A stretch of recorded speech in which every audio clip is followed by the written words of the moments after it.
예. 그 4월 달에 저희들이 간사 간 협의를 하면서 어떤 얘기를 했었냐면 국가교육위원회법에 대해서는 지난번에 저희들이 이제 제가 대표 발의해서 발의가 되고 전체위에 상정되고 또 공청회까지 진행을 하지 않았습니까?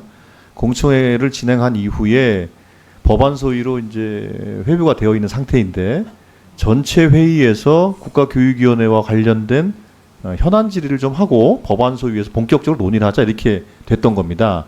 근데 그 뒤로 한 2달 정도가 지금 공백이 생겼던 건데요. 그래서 오늘 그것과 관련된 현안 질의도 예정에 있었던 겁니다. 그래서 그것과 관련된 제가 질의를 장관님과 교육감님께 여쭤야 될 것 같아요. 그래야 다음에 법안 소위에서 본격적으로 논의가 될 것 같아서 질의를 좀 해야 될 것 같습니다.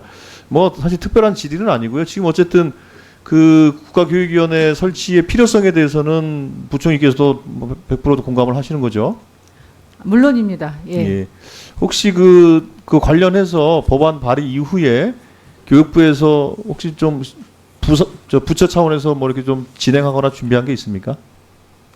저희는 이제 국가교육위원회가 출범하게 되면 저희 교육부의 조직 개편이 필요하지 않습니까? 그래서 연구, 그러니까 정책 연구도 들어갔고요. 그 아까 이제 박경미 의원님 교육과정 개편에 대해서 말씀을 하셨는데 중장기적으로 교육과정 개편에 대한 그 과제를 국가교육위원회에서 맡기로 저희가 그렇게 이제 분담을 하고 있기 때문에 정확한 역할 분담 하에서 조직 체계를 어떻게 개편해야 이제 우리가 가고자 하는 그런 방향에 맞는 새로운 교육 거버넌스를 만들 수 있을지 내부적으로 연구하고 있다는 말씀드립니다.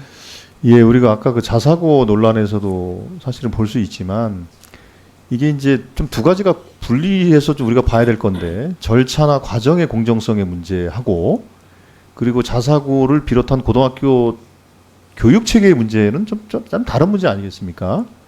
그런데 우리는 이제 그것을 현실에서 막 섞어서 논쟁을 하다 보니까 나중에 처음에는 과정에 대한 논쟁을 하다가 결국에는 보면은 이념 논쟁을 하고 있어요. 자사고가 필요하네, 그렇지 않네.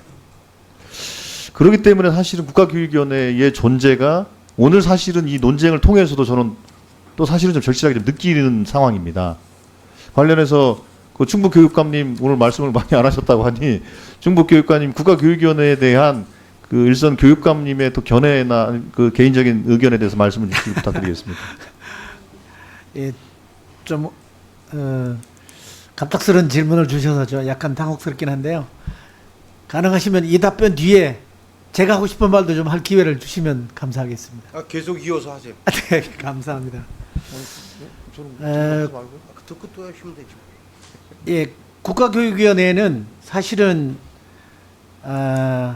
지금까지 중앙 집권적으로 진행되어 오던 국가 수준의 교육 과정과 교육 정책들을 전부 중앙 집권적으로 하지 말고 교육 자치로 넘기면서 다만 국가 수준의 어떤 교육 정책이나 백년지 대계는 그런 어떤 그 거버넌스를 통해서 백년지 대계를 가져가자는 취지 아닌가 생각됩니다. 그래서 교육부 폐지와 맞물려서 아마 국가교육위원회 이렇게 국가 백년지 대계를 세우는 국가기구라고 생각한 거라고 보고요. 저는 그것이 북유럽에서도 뭐 있는 거고 그래서 굉장히 바람직한 제도라고 생각하고요. 그 국가교육위원회로 나아가는 과정으로서 국가교육회의입니까? 네. 예, 예. 그것도 단계적으로 필요하다고 생각을 합니다. 그리고요. 네. 제가 종일 여기 뭐 불려나와 있었습니다만은 그 불려 나오신 게 아니고요. 예. 당연히 나와 네네네. 능동적으로 나오신 겁니다. 예, 죄송합니다. 근데 어쨌든 예. 그러세요. 그럼 충북교육감님 네. 여기 질문 뭐 간단하게 한번 하실 거 있다 그러니까 예. 네네. 예, 아까 그 전라북도 교육감님하고 제가 이제 얘기를 하는 과정에서 그러니까 제가 드리는 말씀은 그런 겁니다. 그러니까 그 기준을 그러니까 평가 기준을 정한다는 것은 그러니까 예를 들면 그러니까 그런 거죠. 우리가 이제 시험을 치르는데 이러한 조건을 가진 이러이러한 범위에서 시험을 보겠다 하고서 예고를 한 다음에 그것과 전혀 엉뚱한 범위에서 문제를 내거나 그렇게 하면 그건 문제가 되겠죠. 제가 이제 그런 측면을 말씀을 드리는 겁니다. 그래서 전라북도 교육청에서 학교에 보냈던 공문을 보면 뭐 2016년에는 자율적으로 하게 돼 있고 18년, 19년에는 3%로 돼 있고 2020년에는 그 올해 아마 보냈겠죠. 올해 보낸 거는 10%로 돼 있는 것 같아요. 그렇지 않습니까? 그러니까 2020년 이후에 10%로 적용해 평가하는 것은 그건 옳다고 봐요. 그런 그거에 대해서 10%로 평가 기준을 갖는 것은 조금 무리가 있다. 제가 드리는 말씀 이거거든요. 네. 솔직히 인정하시죠? 3% 평가했다라고 말씀드리고요. 의원님 제가 몇 줄만 읽어드리겠습니다. 이게 2013년 10월 교육부 공문입니다. 여기 이렇게 되어 있습니다. 구자립형 사립고는 기존의 학생 선발권을 인정하되 사회통합 전형을 신규로 도입한다. 사회통합 전형 의무 선발 비율을 연차적으로 10%까지 확대 권장한다. 15년에는 4%, 16년에는 6%, 17년에는 8%, 19년에는 10% 이렇게 되어 있고. 예, 알겠는데 그러면 그 저 전라북도 교육청에서 네. 그 상상고나 학교에 보냈던 그 권고 기준이 있지 않습니까? 네. 그건 왜 그렇게 보냈죠? 그래서 올해도 그 아니 10% 그러니까요. 교육부에 지침이 있었고 그 네. 지침에 따라서 단계적으로 확대한다. 그렇죠? 단계적으로 네, 확대하면 네. 그 단계적으로 확대하는 목표를 맞춰 네, 그랬어요. 네. 그 일반고 교육 역량 강화 그 공문인데요. 그 공문은 다 보냈습니다. 모든 학교에, 모든 고등학교에. 네. 네, 네.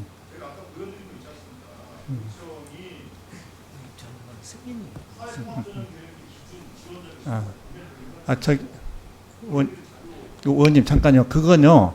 방금 지금 의원님께서 말씀하신 것은 우리가 최종적으로 승인한 겁니다. 이 상상고가 그렇게 교육청이 말하는 것처럼 쉽게 따라오지 않고요. 자기들 고집을 많이 부리는 학교거든요. 2019년도 10%로 10%.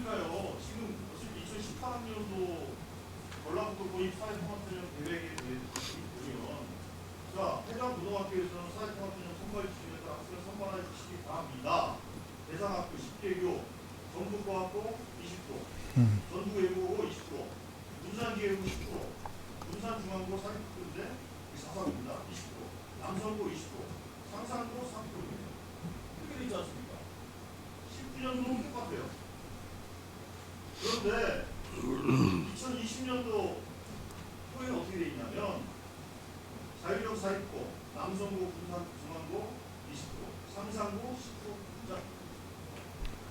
10%. 그래서 방금 이제 그 점을 평가. 그러니까 제가 드리는 말씀 그거잖아요. 그 권고에 따라서 평가를 할 것 같으면 권고를 한 수준 내에서 평가를 하는 것이 맞는 것이지. 그럼 어떻게 10%라는 소리 가지고 평가하는 게 맞거든요. 그래서 그 점 때문에 평가위원회에서는 제가 처음에 결제한 것과 달리 앞에 4개년도는 3% 적용하고 올해는 10% 적용하고 그렇게 했던 겁니다. 그리고 또 하나는 어느 정도 노력하고 있느냐, 권장이면 아무 의미가 없다 그런 게 아니고 그것도 판단을 한다 그런 뜻이라 아까 말씀드린 겁니다.